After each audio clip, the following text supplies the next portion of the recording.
Right now I'm going to show you how to tie in using a figure 8 follow through with a double fisherman's as the safety knot. When I select the rope that I'm going to tie into, I want to make sure that as the climber, I tie into the rope that's closest to the wall. The end of the rope coming away from the belay bar is going to be for the belayer. So once I've grabbed the proper end of the rope, the first thing I'm going to do is tie a figure 8 knot. I'm going to do so by grabbing about an arm's length, maybe a little bit more. I can drop the tail end of the rope, and right now I'm going to do what's called making a bite in the rope. So this bend is called a bite. Next, I'm going to grab the tail end of the rope and I'm going to wrap it over that bite, making sure that I'm wrapping across the ropes. Once I've done that, I'm going to take that tail end and poke it right back through the hole that I made, pulling that tail all the way through, and when you're done, you'll have a figure 8. If your knot looks like anything other than an 8, then you've tied it improperly. One of the biggest benefits of using one of these figure 8 knots is that they're very easy to identify. So if you have any questions about it, make sure you just tie it again.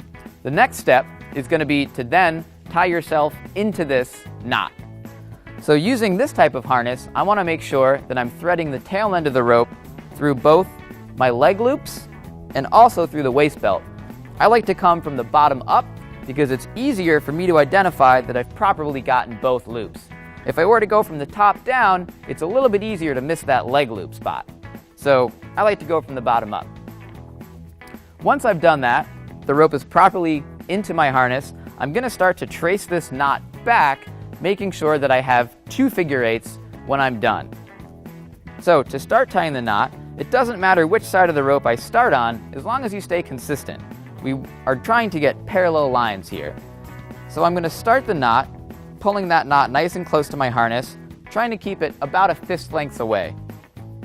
The next step is going to be just to continue to trace this knot around, following that initial figure 8, wrapping it once again around the rope, finishing the knot through here.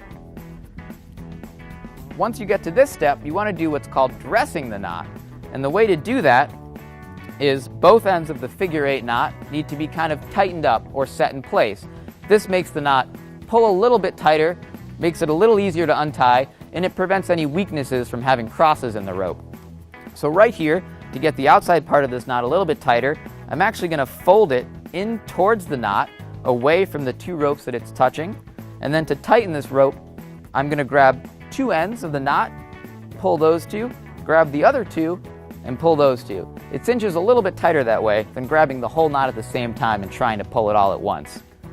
Once you've tied that figure 8 knot, you're then going to tie your backup knot, which is the double fisherman's knot.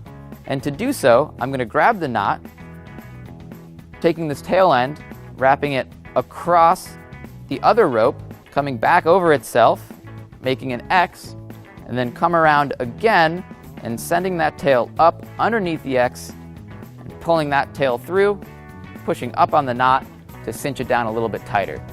Once you've tied the knot, to make sure it's tied properly, you're checking for 5 pairs of 2 ropes in your figure 8.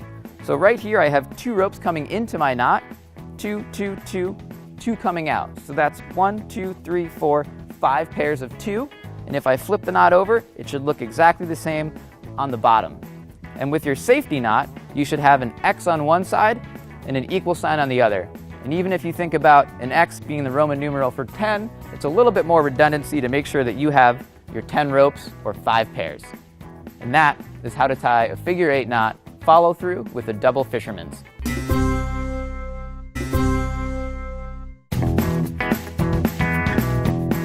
Right now I'm going to show you how to tie in using a figure 8 follow through with a double fisherman's as the safety knot. When I select the rope that I'm going to tie into, I want to make sure that as the climber, I tie into the rope that's closest to the wall. The end of the rope coming away from the belay bar is going to be for the belayer. So once I've grabbed the proper end of the rope,